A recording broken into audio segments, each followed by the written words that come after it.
Good evening, everybody. This is Patricia De La Garza, and I'm saying hello from Belgium. I'm about to get home, and I'm going to leave you in the very capable hands of Karla Wiersma, other wizard. And we're going to be talking about recipe hacks today.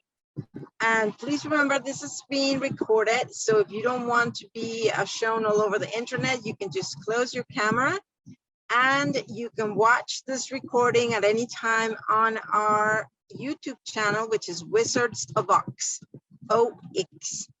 And please subscribe and click on the little bell, and then you'll be notified every time we post anything. So welcome, everybody, and thank you so much, Karla, for holding the fort. I'll be there in a jiffy. Well, right now it's just the two of us, as far as I can see, so we can wait a couple more minutes for some people to come in. Yeah, there's somebody there already. So, well, we can get them started, or well, I'm almost there. So let me just get them in. Aha. Let's see. Hello, so we're about to start. We're just waiting for a couple of people to join us. And we will be right there. This is going to be a new time so that more people from the US can join the call, or at least that's the idea. So we'll see how it goes.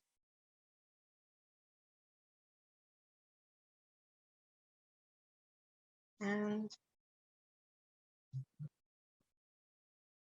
we went, oh, I'm going to show you. I don't know if I can share the screen. No. I'll do it in a second. Thank you, Basia, for closing your camera.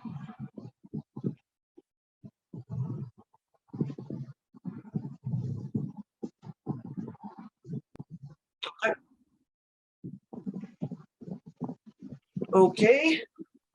What we had planned on doing today was essentially recipe hacks. How to take a recipe and make it essentially low oxalate, or medium oxalate if that's where you're at. So I found, and let me share my screen here.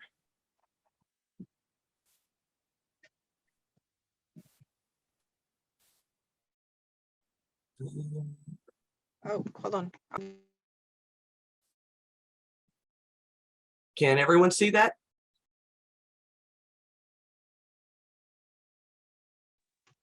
Not yet. Hold on.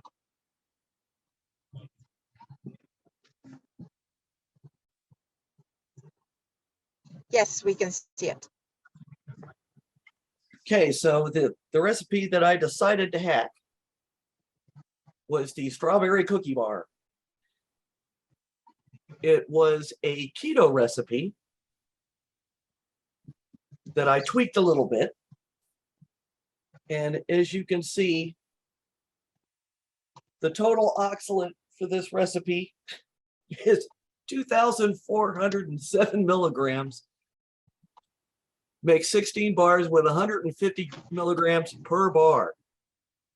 So it's already extremely high. The big reason is it uses 3 cups of almond flour. Now, what I did was I took the recipe ingredients, went into the spreadsheet,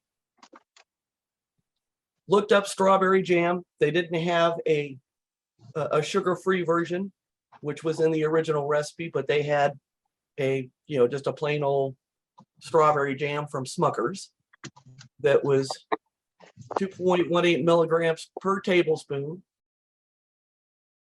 It called for 1 cup, so I multiplied that by 16, and that's where I got the 34.9. Butter is essentially 0 oxalate. I took granulated sugar, 0.52 milligrams per tablespoon, multiplied that by 16 to get my cup. Since it calls for 2/3 cup, I divided that by 3, then multiplied it by 2, and ended up with 5.5 milligrams. Eggs, vanilla extract are essentially zero oxalate, depending on which brand you use. Vanilla may be a tenth of a milligram, if that. Almond flour, 394.4 milligrams per half cup. Multiplied that by 6 to get my 3 cups. Whopping 2,366.4 milligrams. Baking soda is essentially zero oxalate. Sea salt is, which is what I prefer to use, is 0.1 milligram per quarter teaspoon. So we end up with the 0.2. So add that all up. 2407 milligrams for the entire recipe. Divide that by 16 and you have 150 milligrams per bar. Extremely high.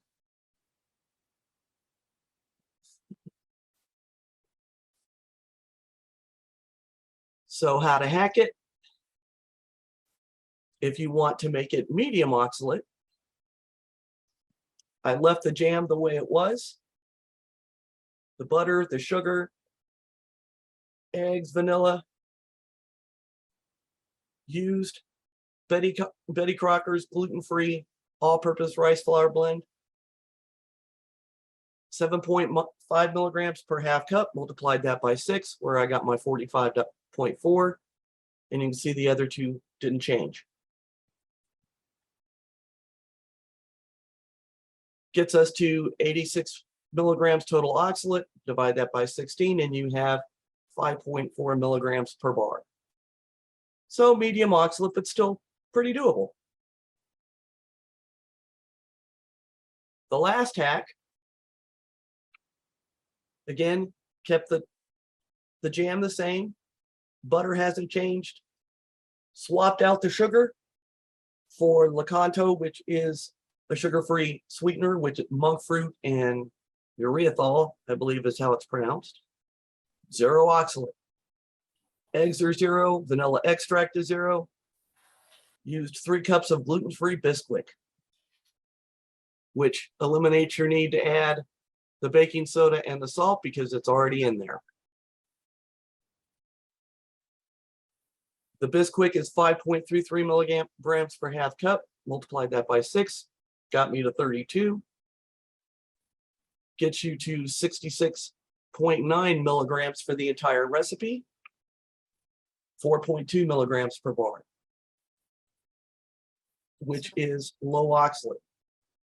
Absolutely. I think what's really, really interesting in this example that Karla just gave you is the fact that you start with a recipe that's crazy high. And just by doing some small changes, you can take it down to the level you need. So and the other thing that it's really, really important and that I think it really needs to be put in your head very clearly is that if you are currently eating almond flour for whatever reason, you're just starting the diet, you're working your way down from those high levels, whatever, if you see what 3 cups gives you, which is 2,000 milligrams of oxalate, you do not want to go to 4.2 milligrams. You want to start mixing it up and just bringing it down so that you come down at a comfortable level. So when you're removing the super high foods, it's going to be even more important to do it slowly. Okay, go ahead. Yes. So if you're using 3 cups in this recipe, let's say you're just starting out, you're using the almond flour. So instead of 3 cups, take away 1/8 of a cup and substitute that with a lower oxalate flour. I mean, it could be rice flour, could be sorghum, but just go really slowly. Instead of doing, a half cup, that's probably too high of a jump, or even a quarter cup might be too high. So I would, I'd go with 2 tablespoons or an 1/8 cup and, work your way down. One of the common sayings that we have in the autism community, and it probably applies with the low oxalate community, is that it's a marathon, not a sprint. Absolutely. You know, And the fact that low and slow wins the race. And if you're taking out a lot of the high oxalate foods, you need to do it slowly. And that, for many of the spinach eating friends that we have here, you have to remember that when you're removing, 3 cups of spinach that you were using in your daily smoothies, that's a whooping serving of oxalate. So you do not say, okay, I'm going to try low oxalate. I'm going to remove the spinach and turn it all into, I don't know, kale or roquette or something like that, rucola or whatever bok choy that you might be using, because that is going to make those huge drops that we keep telling everybody to avoid. So when you're hacking a recipe, you have to remember that, yes, you're hacking out the high oxalate ingredients. So bok choy is like my go-to, and rucola is also my go-to, to substitute anything that's spinach. Monique likes like radish greens, and she uses that as well. So there are different options that you have, if you want to hack a recipe. But you have to remember that if you're coming from spinach, you cannot go to 0 spinach overnight. You're probably going to take out a few leaves of what you normally do and continue. And then, maybe in the next week, you're going to take a double of the number of leaves, but it's literally leaf by leaf that you're not removing this. You're not removing this by cup or by serving or no more green smoothies, because that's when you get those drops that are really, really important. and remember, if you're, and this applies for greens probably more than a lot of others, but a half cup of, let's say, creamed spinach is not the same as a half cup of raw. Absolutely. Yeah. Why don't you tell us about that? That's a really, really good point. Yeah, people tend to forget the volume, and then they, people will look at the spreadsheet and say, okay, it's, let's say, 70 milligrams per half cup of raw spinach. Why is it, 4 times that amount? Well, because you've wilted 4 times that amount to get to that half cup of wilted spinach. So, it's a volume. It's really an issue of volume. When you're eating a half cup of wilted spinach, you're eating the equivalent of 2 to 3 cups of the raw stuff. If that. So yeah, and and that's a conservative estimate. It may be more. I've seen plenty of recipes where, to get down to, a couple of cups, you're using 5 or 6 cups, Exactly. of raw spinach. So press them together and things like that. So, and that's one of the reasons why when you read on the spreadsheet, cooked spinach is so much higher than raw spinach, is because 100 grams and 100 grams is a very, very different thing. Yes.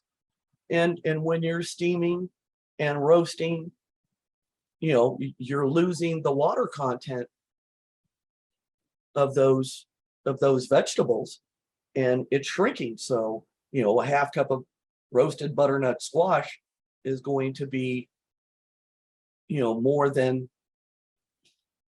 the raw equivalent. So just keep that in mind, when you're doing your calculations. That's why the numbers look different. Exactly.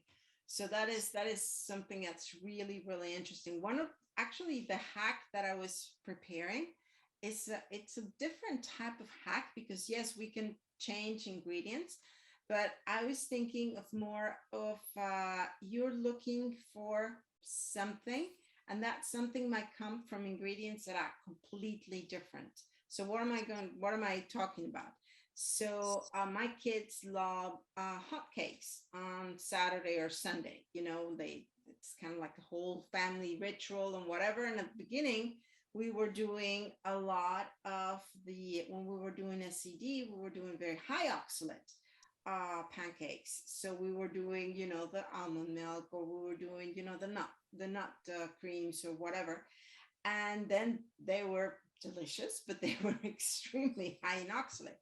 We started our low oxalate journey, and we start moving down, you know, from those things. And at the beginning, some of the flours that we were using were high, but were lower than the almonds that we were using before. But then the other hacks that I wanted to tell you about is that some of our pancakes right now are banana with egg. And, you know, they don't have any flour at all. Another of the home's favorite is leftover pancakes. And when I mean leftover, I mean it is whatever veggie I have left over. So I could have little pieces of cooked broccoli, of course, cooked in water, the water thrown away, whatever. So it could be broccoli, it could be, you know, some squashes that I have something in there. I might have a, you know, tablespoon or two of rice in there, a couple of eggs, and I just mix it, and that becomes a pancake. And they are absolutely delicious. It could go, you know, a piece of apple could go in there, you know, maybe a half a banana could go in there.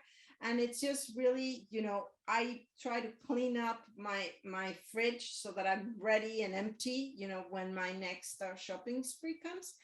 And usually it goes into pancakes, and the pancakes go in the freezer, and then, you know, they're just available whenever they want a quick snack. So the hack sometimes is get outside the box. You know, a pancake does not necessarily have to mean butter and eggs and flour and vanilla or whatever. And even some of the other things that I do is chicken with veggies and maybe some rice and an egg. It's a pancake, and it is a delicious pancake. And sometimes, you know, I don't do the rice, and I do maybe, you know, some apple puree with the chicken, an egg. It's a pancake. So it's sometimes, you know, you don't have to get yourselves fixed on the one correct way to get to the result. And I don't have a waffle form, Waffle iron. but waffle iron. But I know of many of my co-moms that do that, and they use these different ways of doing pancakes, you know, to do waffles. And then with the waffles, then they use them as bread, so they can have, you know, they can use them as sandwich bread, and it's really chicken with, you know, apples and eggs. So it's really important when you're thinking, you know, about hacking a recipe, you first of all start thinking about reducing those very high oxalate ingredients, not eliminating, reducing slowly. Once you got to the point where you're actually replacing with something else at lower oxalate, that's really good. But then once you're really on the low oxalate levels, let's just say, then you can really think outside the box and come to the same result with very different ways of cooking. The other thing to think about is once you're low oxalate or working your way down, your meals don't have to be entirely low oxalate. You don't have to necessarily have to use just very low to low ingredients. You know, remember, you're at 40 to 60 if you're on a 2,000 calorie diet, which if you're just through eating 3 meals a day, 15 milligrams per meal pretty much gets you to 45. So, if you want to stay 10 milligrams per meal, that still gives you 10 to 20 to play around with. If you want to do snacks, you want to throw in a dessert, and that's medium oxalate per meal, but it still keeps you within that range. So, one of the things that we've encouraged people not to do is not to go below that 40 milligram threshold, or whatever it is for, that matches up with your caloric intake. I have a 19-year-old, an 18-year-old, and a 16-year-old. I can tell you 40 milligrams ain't gonna cut it. They're gonna starve because they're all extremely active.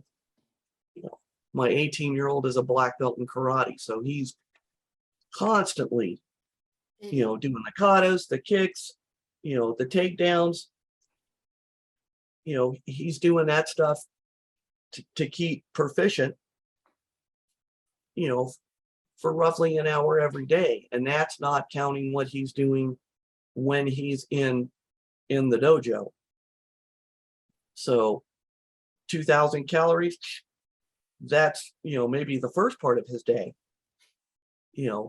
He's roughly between 3,000 and 3,500. So you have to adjust upwards. And all my kids are like that.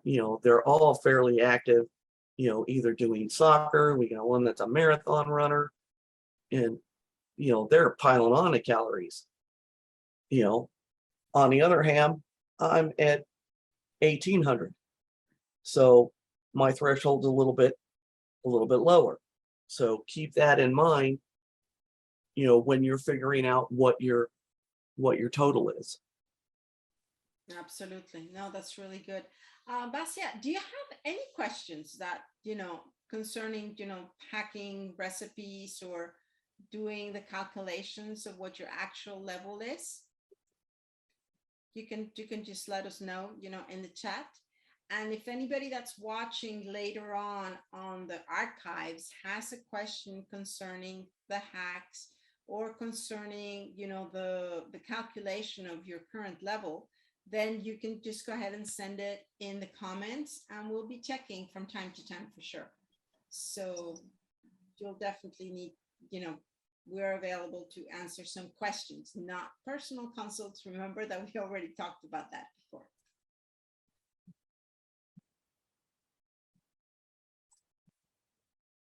Yeah. So maybe Karla, if we can talk a little bit about the calculating where we are oxalate wise.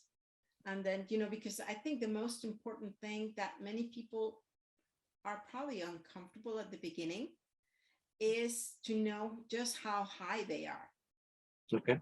And I think that's really the beginning of the whole journey. It doesn't matter where you start, as long as you continue slowly lowering your level and supporting your metabolism. So, and it could take a long time to get to that 40 to 60 magic level. But it's okay, because you're going to be seeing improvements, and you're going to be seeing, you're not going to be getting all that extra oxalate to keep accumulating in your body. And you're going to be more and more in control of your own metabolism. So, but it's really important that you do not go from extremely high to low oxalate in a very short period of time. So if you were, and correct me if I'm wrong, but if you are like over 2,000 milligrams of oxalate a day, which is a lot of the people that are coming in with like green juices and soy milk and almond smoothies and things like that. So those people are easily coming in over 2000 milligrams of oxalate. So if you are in that case, you need to be slowly bringing down those levels, but probably, less than 5% a week. If you are already on, let's say, what would be like the 1500 level, then you might start to be able to go a tiny little bit faster, but a tiny bit. And you're going to be able to, if you know where you are and you're keeping control of your levels as you go down, if you go too fast, you're going to feel it and you're going to recognize it and you're going to be able to do something about it. If you're just driving blindly and just saying, well, I think today I can have some chocolate, and then I had this, and then I remember that. Oh my gosh, I forgot the peanuts that my husband left from last night's football game and whatever, and you're disorganized in your intake, then you can get really bad surprises. Yes. And the surprises when you're dumping oxalate, when you're overdo what your body can handle, is those symptoms that you read on all of those questions, sometimes dire questions in the group. So I feel terrible, my blood pressure is sky high, my mast cells is coming out, my all these things that are happening. So you want to avoid that, and the way to avoid it is to figure out where you are right now. I had a friend that I worked with, this was probably 4 or 5 years ago. He was actually my husband's boss, had multiple kidney stones. They had recommended that he go on a low oxalate diet. The husband was like, hey, you need to talk to my wife. We've had our kid on a low oxalate diet, for years. So talk with her and she can help you, get started. The whole family had decided to do the diet. And one of the things that I recommended was take a week and do a food log. This is what we had for breakfast. This is what we had for lunch and dinner. These are our snacks. If we had water, throw that in there. How much water were you drinking? If you weren't having water, were you having sodas? How many sodas? Was it iced tea? Stuff like that. Be as comprehensive as you can for, 1 week. And so they got it back to me. And we went, item by item. Their big thing was they were having spinach salads like crazy. They were having those 3 to 4 times a week. Wow. And it was 2 cups of raw spinach and, a couple of almonds, chopped up almonds sprinkled in there, with a little bit of chicken on the side, a little salad dressing. They occasionally had, would go out and have like a burger, or they would have a steak with a loaded baked potato. So we went through the spreadsheet and looked up items, and I let them know this isn't going to be 100% perfect because, pardon, when you went out to the restaurant and had the steak with the baked potato and you had the blackened rub, I have no idea what the ingredients are for that rub. I can tell you, here's what a russet potato baked with skin and just the potato itself, you didn't eat the skin. This is approximately what you're eating. So we did that for a week. It averaged that they were having about 700 milligrams a day. And so we went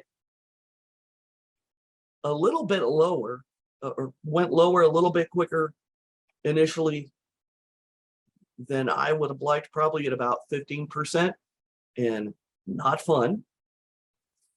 But we raised them back up. So I'm like, okay, here's your spinach salad. Like you said, you're going to take a couple of leaves, of that spinach and replace it with arugula. You still want that baked potato, keep on with it. Eliminate one extremely high item at a time. And because if you're going from, a full baked potato to suddenly I'm just eating a quarter of it, I'm knocking out a cup of the spinach, the 1 ounce of almonds or peanuts that I'm having, I'm just taking that out altogether. That's just too fast. So the easiest way to do it is figure out where you're at, take a look at the extremely high items, one item at a time.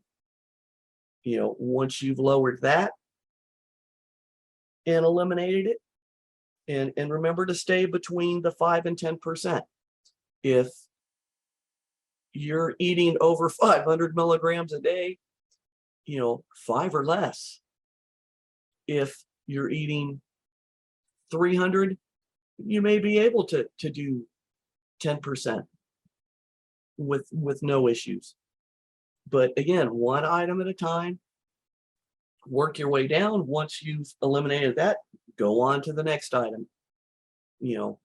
Lather, rinse, and repeat until you've eliminated the very high and extremely high items. And while you're doing that, track your numbers, because you may find that you've hit your threshold with a couple of very high items, or maybe one very high item and a couple of high items. So it doesn't necessarily mean that you have to eliminate everything that's extremely high, very high, or high. You may be able to keep a couple of those items in there and just watch and track your numbers. Now for the extremely high items, they're just insanely high. The almond flour is a perfect example. I mean, a half cup of that, and you've already pretty much come close to exceeding that, that intake just on that half cup. Exactly. I mean, 394, you've got a week's worth of. So it just, it just doesn't make any sense to keep those items in. Even if you drastically reduce the serving size. So, I mean, that's the way I worked it with them. It took them a good 6 months to eliminate all their extremely high items, and another 3 to 4 months to get, down to their level, and they were also looking at reducing their caloric intake, so that was a factor as well. But that's, that's probably the easiest way to do it is, take the time to figure out what your caloric intake is, evaluate the diet, use the spreadsheet to help you at least get a good ballpark figure. It's never going to be, 100% perfect, especially if, you're eating out and you don't have access to, those restaurant recipes. But, it's better than going in blind. you have a good number to shoot from. And the folks a couple of years later, they're still low oxalate and doing well. He hasn't had a kidney stone in 3 years. That hurt, I can tell you. Karla, we have a question that says, is lemon juice a potential to help rescue when oxalate is getting released too quickly? To be honest, I don't know. I mean, it's citric acid, so it might be helpful. I've never really thought about that. Yeah. Well, I was asking you because I usually do the citrates when I'm getting released too quickly. Actually, another thing that we do, and that's why it's important to get the level that you have, and it's just easier. It's work the first time. It is. Nobody's going to deny it. But once you have it, then you're not driving blind. So, and I think the other thing that we want to, well, I'm going to show you how I did it. Well, we already talked about it on that spreadsheet wizards video that we did. But I know at the beginning, everybody has the brain fog and you're not feeling very well and you don't really feel like filling up, a log or something like that. But I think one of the things that is really important is that when you're not feeling bad, you feel like you're depending on somebody else's opinion, the doctor or the therapist or the nutritionist and whatever, and you feel like you're out of control when you're not feeling well. And getting into the habit or just recording what you're eating and getting a very inexpensive kitchen scale where you can just put the stuff on it and just immediately know how much it is what you normally cook. It just gets you into that habit of knowing how much you're eating of each thing. And it's just a matter of just passing it through and then just putting it there, just writing it down. Yes, it's work the first week, but once you've done it and once your recipes would be already set and you already know where your target is and you know how much you're going to be reducing and whatever, all of a sudden you're in control. And then cooking your food includes this level of control, of taking care of your own destiny, of bringing health to your people. In Spanish, I call it that vitamin O because it's from the olla, from the casserole, from the pot. So this would be like vitamin P from the pot. So it's just, once you know what you're doing and you know what to expect and you feel more in control and you get into the habit of doing these calculations and these exercises, all of a sudden you feel sure, you feel safe, you feel that you're impacting your health in a very active way and you're in control. And I think those are very important, good things that happen with a little work. So it's just for you, to consider them doing it. One of the things that you can do is hide columns or categories of food that you do not use. So if I'm just going to give you a silly example. So if you're cooking for your kid like Karla and I were doing for our children at the time. So if your kid is a child in elementary school or something, you're not going to be using, alcohol drinks, for example. You can just hide them so that they're not there on the list. So you don't have all those things that you're not going to be needing. If you decide that you're going to do things that are organic or fresh and you're not going to be using commercial foods, you can just hide that whole category. If you decide that extra high foods are not going to be in your shopping list anymore, you can eliminate those and start seeing what all your other options are. And the other thing that one of the ideas, let me just open it and I'll share my screen. Another thing that I've done that I think it's, which one is it with color code here? I think one of the things that also helps is use colors. You can do a save as so that it's yours. Do not change the the general one. But if you, let me just share. So if you do it like color coded, and so let's say, so you can put green for the very lows, you can have yellow for the mediums, and well, this is a bad example, but let's just put commercial food products so that you see all of them. So, but you can just, or here, where did I put it?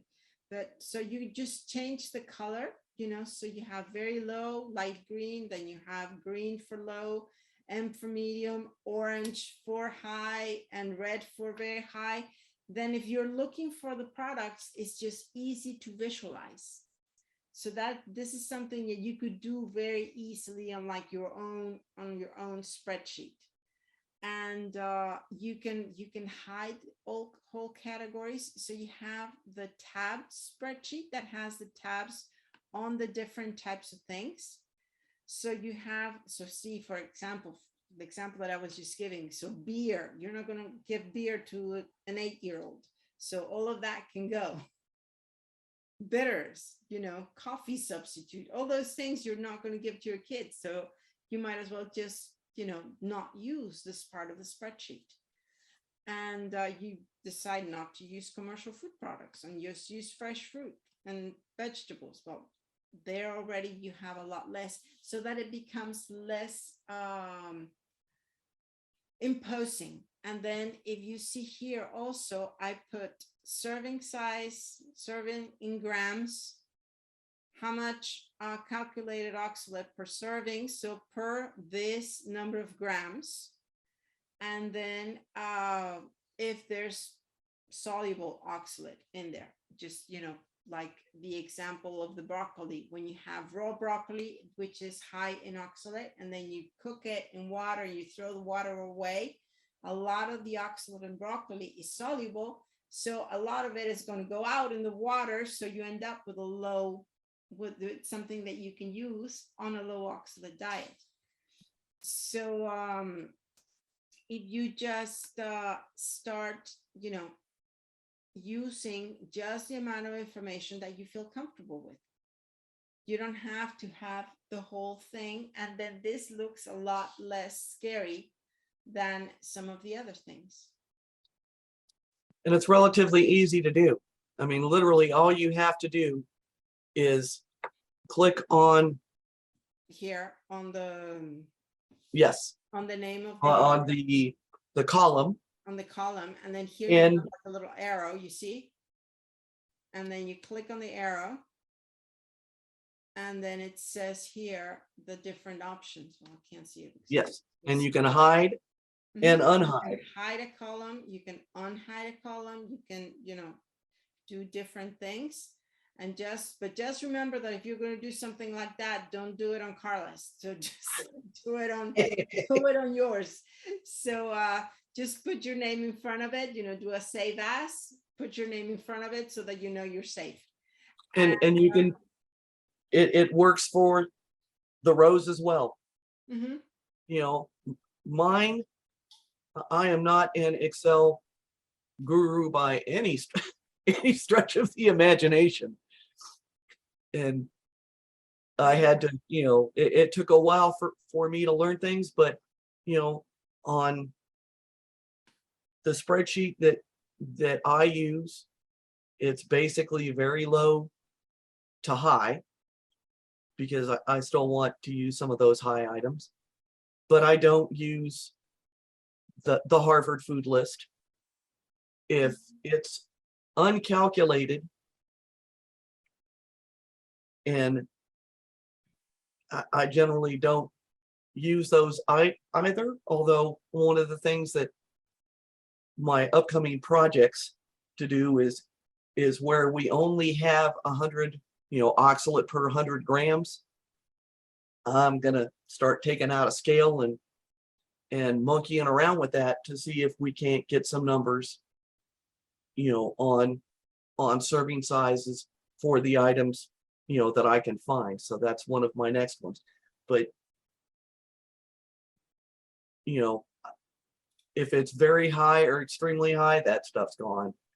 I for the most part, what you see there is essentially what I use. I don't color code, beyond that, but, and my kids have their own version that they play with, for stuff that they don't, because there's a lot of items, that I have that, they're really not interested in. So, the booze is out for them, and, they're not really coffee or tea drinkers.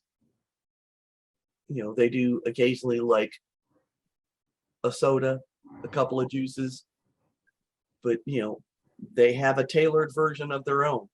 And I didn't delete any of the data. I've just hidden it. So if for some reason, I want to explore, another very high item that might be doable, I can still access, that data. Exactly. And for the rows, it's the same. So you see the little arrow is here, like on the bottom left hand corner, and you click there. Oops, never mind. And hold on, here. Why are you not doing it? This is what happens when you go live. But you to hide the row. Thank you. Why is it not doing it?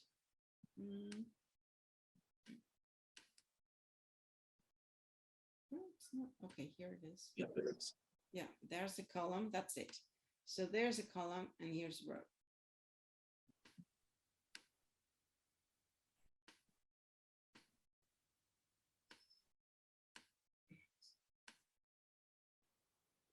You can right click. Yeah, there you go. Yeah. Oh, you had it. Yeah. Well, that's a column. And well, you can tell that I'm a numbers person. I'm not really an Excel person. But anyway, but we'll get a video with how to do it. So the other thing, I don't know if you want to show them how you calculate, the current level while I go. Okay, I can bring up let me bring up my PowerPoint. Yeah. Let's see. Okay, PowerPoint.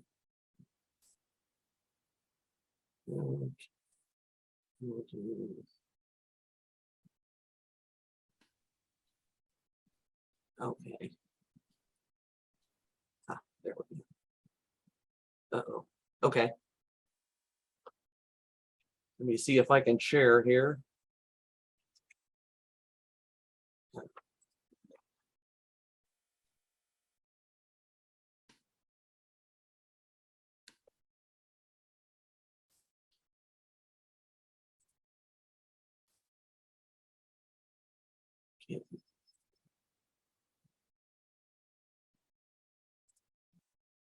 Okay, has everyone got that?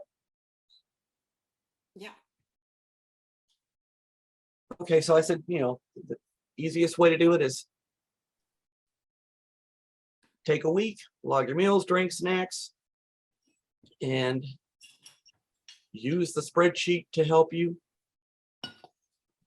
And again, it's not going to be 100% perfect. So as a sample, you have for breakfast a cup of grape nut cereal with a half cup of milk, half of a pink grapefruit, and 1 cup of coffee. Lunch was a spinach salad with chopped roasted almonds, Italian salad dressing, and a Pepsi. Dinner was a steak, baked potato with no skin, steamed broccoli, glass of wine. And for snacks, had an ounce of roasted peanuts and a half cup of chocolate chip ice cream, or chocolate ice cream, sorry.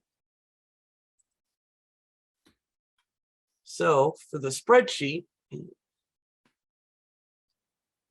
what I did was pull out, an example of the spreadsheet, and these are all the items that are on there. And so you can see which items are extremely high. Let's see if I can put that a little bit easier. And the columns that you're going to be, again, looking at are what's the overall oxalate, what's your serving size, and what's your oxalate per serving. So, go to the next slide. That down a little bit. So, a cup of grape nuts was 46 milligrams, or 46.28 per half cup. So you multiply that by 2, that gets you to 96. Half cup of milk is basically, 0.5 milligrams. Half of a pink grapefruit, 17 milligrams. A cup of black coffee is roughly 1.4. Spinach, 2 cups, 75 milligrams per half cup, gets you to about 300. A tablespoon of chopped roasted almonds, 272 milligrams would be a half cup. You divide that by 8, 34 milligrams for 1 tablespoon. Italian salad dressing, and I basically use like Wishbone, which was in the spreadsheet. Serving size is 2 tablespoons, which was 2 milligrams. An 8-ounce Pepsi is 0. And you can see for lunch, 336 milligrams just for lunch. Your breakfast was 111 or roughly 112. You're going to round up. Dinner, an 8-ounce steak. Steak for the most part is basically going to be 0 oxalate or trace amounts. But depending on what, if you're using just salt and pepper, to season the steak, you're probably still pretty good. But a lot of the spice rubs, have black pepper, sometimes use, cumin or, other spices. So it may be a little higher than that. Baked russet potato with no skin. So it's just the potato. 157 milligrams. Adding in the butter, the cheese, the sour cream, however you decide to top it, may help a little bit, but that's still high. Half cup of steamed broccoli, 6.6. So, roughly 163, 164 milligrams for dinner. Wine is pretty much going to be, very low to low. 1 ounce of roasted peanuts, 53. And a half cup of chocolate ice cream is going to be 20 milligrams. So you add up your daily total. There you go, 684.9. Do that for 5 days. Add up your daily totals, divide that by 5, and you get a good idea of what your overall daily intake is. And if you just joined us, no, this is not a low oxalate meal. This is just how would you calculate your total amount of oxalate in your food. So, and this is just a regular standard American diet day, so to speak, that Karla was calculating so that, you know, people could understand what their current level was. Yes, and this is before you start the diet. Mm-hmm.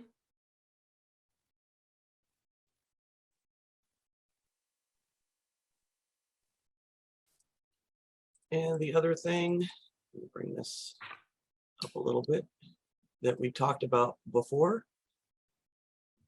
Remember, low oxalate is 40 to 60 milligrams based on a 2,000 calorie diet. If you're consuming less than that, you need to adjust downwards. So for the example, if you're doing 1,500 calories a day, then your range is going to be 30 to 50.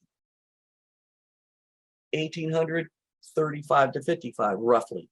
If you're like my kid and consuming roughly 3,000, you're at 50 to 70. And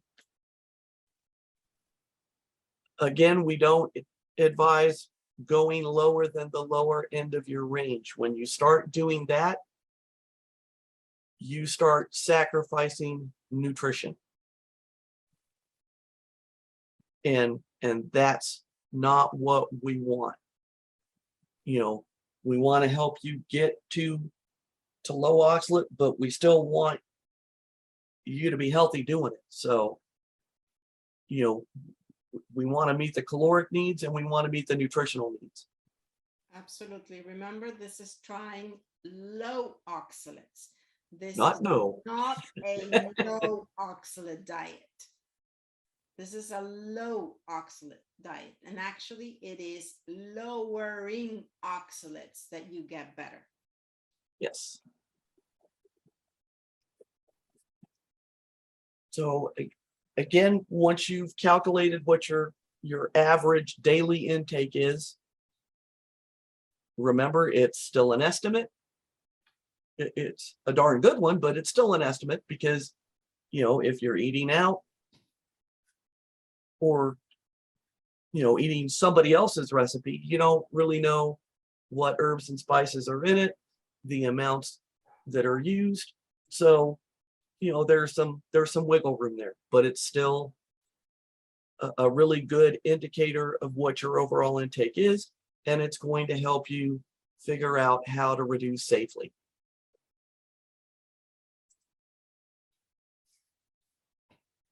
And like I said, reduce the easiest way, reduce and eliminate one item at a time. So in the example that we used, the easiest one to reduce was that 1 ounce of roasted peanuts. You know, that it actually put us at 50 milligrams, which is like, you know, 5%, 5 to 10%.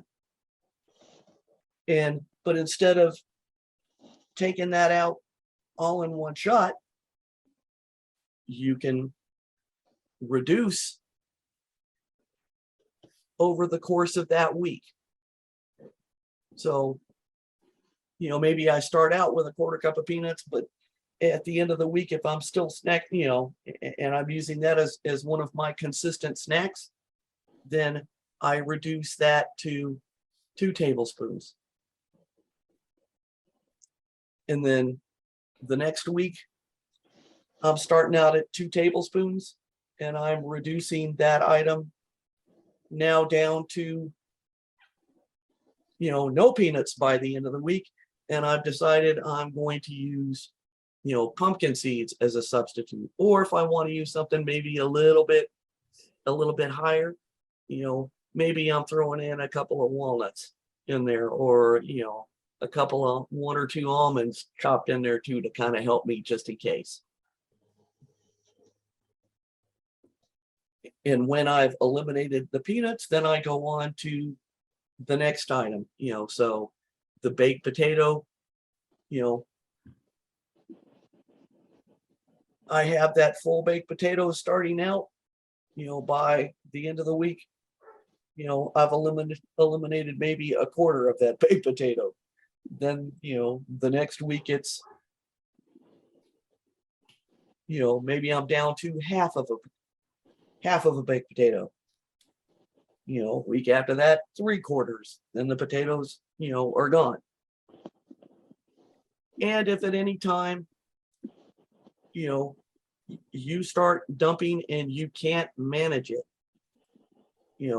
it's just too painful,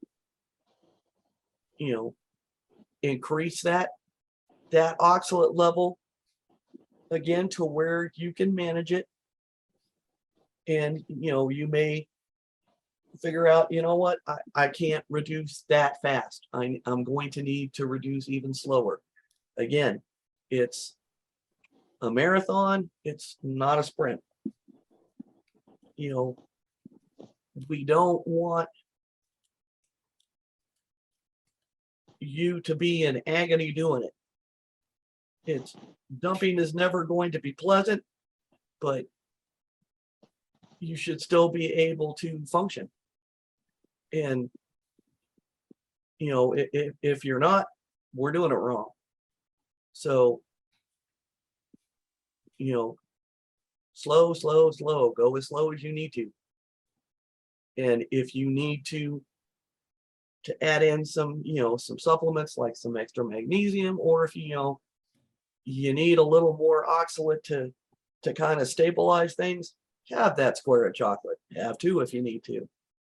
I wouldn't say, have an entire chocolate bar, but if that's what helps get you back on an even keel, so you can start again the next day, reducing a little bit slower, do it. That's, the whole point is not for you to be in pain that is debilitating.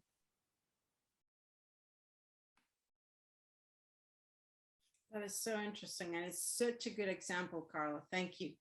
I think it just makes sense, and then I think people start to understand that going low oxalate doesn't mean changing your diet tomorrow. This is not a diet like removing gluten or going casein free or salicylate free or whatever free you're doing that is sugar free and whatever, that you just take all of it, tomorrow. This is not that kind of a diet. This is a very, very healing diet.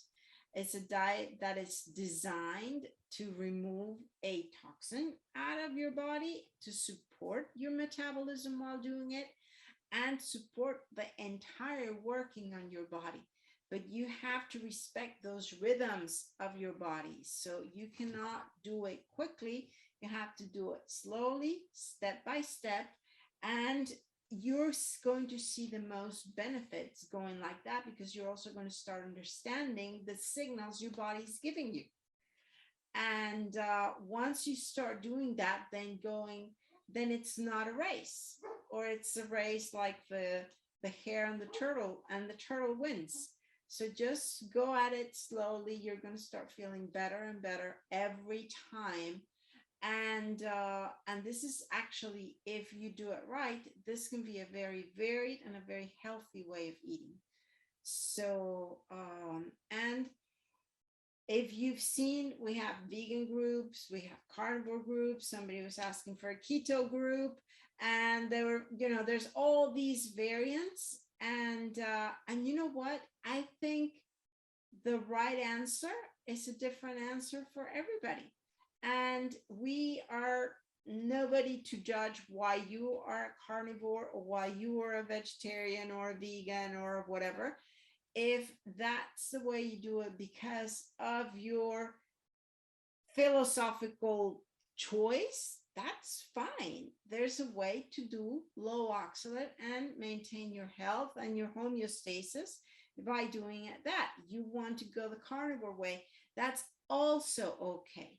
So we just want to invite everybody. We have 3 minutes left, if you can believe it. I'm just going to ask, Kelly, if she wants to add something. But just remember that this is a low and slow process to keep you in good health, which is balance. And Karla has done a fantastic job of showing us how to do it from where you're very high. So just remember, this is an exercise in lowering oxalates. This is not leaving everything out and moving your diet from one day to the next. So do you want to say, something to close, Kelly? Kelly is one of our lovely moderators. Hi. Yeah, like I said, I'll keep it quick because I ended up not having to go the route, not having, but getting to go the route that y'all have described today. Because before I really knew a lot about oxalate, I had already gone carnivore for a while, except I was drinking tea all day, every day. Carnivore-ish. It was mostly carnivore, but then I switched from coffee to tea, and I was drinking tea all day, every day. And again, because there's only a few minutes, I moved and decided I was going to switch back to my coffee habit. So then I became a carnivore person, drinking only coffee. And that's when the epic dumping began. And luckily I had already, like, y'all were one of the groups back then that I had, oxalate, that's a cool molecule. And it had filed away in my brain. And when I was like, what is happening to me? I already had a clue. I'd already pulled the thread a little and I knew where to go. And years later now, a couple years later, it's still, for me, has tracked that's my problem. No other avenues have worked out for what my health issues are. So I'm still confident for me. And that's also, I think, aside from this oxalate issue, why for me, a carnivore type way of eating healed a lot. And then all of a sudden, regression kind of. So Exactly. anyway, that's my take. Thank you so much for sharing that, because that is such an interesting example of showing, how just changing one thing that might seem simple or not a big deal turns out to be a huge deal. Huge. Because it was enormous. T is very high. Mm-hmm. And all day. As soon as I started feeling weird, I'd be like, I must need my tea. And I'd drink the tea and I felt better. Exactly. And the goal is to really meet people where they're at. I do a low carbish, keto-ish diet. I am not grain free. I'm sorry. I like my rice. Me too. I like a little oatmeal now and then. If I don't have my carbs, it's just not gonna happen. I would not be, I would not be a very good carnivore, and I wouldn't be a very good vegan. I wouldn't be a good carnivore because I like my darn vegetables. I want my broccoli and my carrots and my cabbage on occasion. I would be a lousy vegan because, you know what? I love cow. I like my steak. I like my bacon. I still want to be low carb, so I simply watch what the serving size that I have to keep me at the level that I want. Low oxalate doesn't do, or any diet doesn't do any good unless you're going to stick with it. So the goal is, if you want to be vegan, God bless you. We'll help you. We'll help you figure out how to do that. As a vegan, as a vegetarian, as standard Western diet, as a carnivore, I don't, my personal opinion, I don't care what your diet is. I care that you want to go low oxalate, and I want to help you safely get there with the diet that you choose to have. Yeah, exactly. Plain and simple. And I just want to close with just I have a family in consult that had an issue, with a epic, dump, like Kelly was saying, by moving. They actually moved from one end of the world to the other. Mm. and the food was completely different. They ended up in a supermarket where they could not read the labels. They just figure out what was more or less what was there. And they had an epic dump because the only thing that they could recognize were some vegetables and some, and some meats and things like that. And it was just incredible. So I think that just adds to my always saying, know what your level is, because that gives you the flexibility to maintain yourself more or less at that level, even if it's with very different foods. And you won't have, an issue like this family has, when they moved literally half across the globe, and the change in the types of food and the lack of control that they felt because of it caused a lot of issues. So this can happen when you go to a restaurant, when you go to a friend's house, when you go to different things, and you get exposed to foods that maybe you're not used to it. But if you know what your level is, and you know that you're going to go to a mystery meal, let's just call it that, Mhm. your friend's house, you've no idea what you're going to eat there. And what you can do is make sure that what you're eating in the morning is cantaloupe, and what you're doing, you're doing some really low ox foods for the first 2 meals, and then you have a little bit more leeway on the mystery meal. And then if you know that you're not quite there to your level, then you can go home and, top up, so to speak, just to maintain your level so that you don't go too high or too low.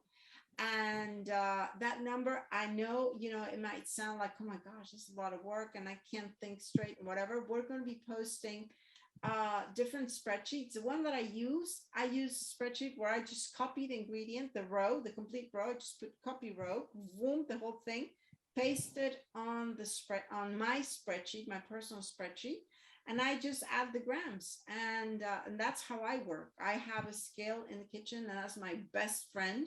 And the thing is, one thing I use more than anything else. Everything's in grams.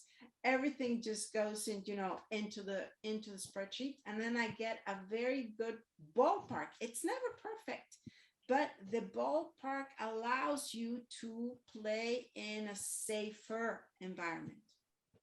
Well, and as a reminder to tie into y'all's video from last week, if you're going to a mystery meal and you do okay on something like a magnesium or calcium supplement, that can be your friend at the mystery meal, to have that on your stomach while you're eating, or whatever you found works for you, and maybe save you, even if you accidentally eat something more than you thought. Exactly. And nothing's wrong if you say, I really don't like spinach, I'm sorry. Or I'm allergic to spinach, and just put it off to the side. That's okay as well. So with that, I don't know if one of you two beautiful ladies have anything else to say. If not, we'll just call it a night, and we'll see how it goes with this time. Apparently this time is going to be better for Susan and for some other people, but we'll just start, changing things and testing things. So this is a work in progress, and we're going to be learning, trying to figure out how to best serve you. Okay. And we will see you then next Monday for another Wizards of Ox Live.